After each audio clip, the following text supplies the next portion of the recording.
O buddy, para ito sa mga nagmamadaling makalipat at naghahanap ng rent-to-own for as low as 5,878 monthly equity. Meron ka ng modern minimalist house na may carport. At alam mo ba na free fence and gate din ito?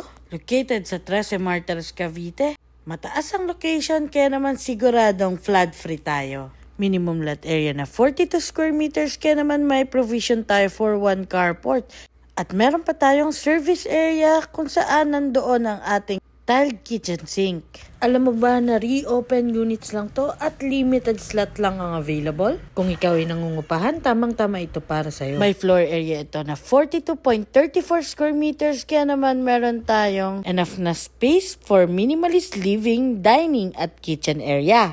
Complete fixtures na rin ang ating toilet and bath at meron tayong provision for 2 bedroom. Estimated monthly amortization for inner unit ay 10,489 at ang ating required monthly basic salary ay 32,000. Pwede kang mag-add ng co-borrower at monthly amortization para sa end unit ay 11,670. You can reserve this property for only 5,000 pesos at meron din tayo nito sa Naik, Cavite. Very accessible to Manila via Cavitex. Kaya naman kung interesado ka sa property na to, send me direct message para ma-schedule natin ang exclusive house view mo. So, bye-bye!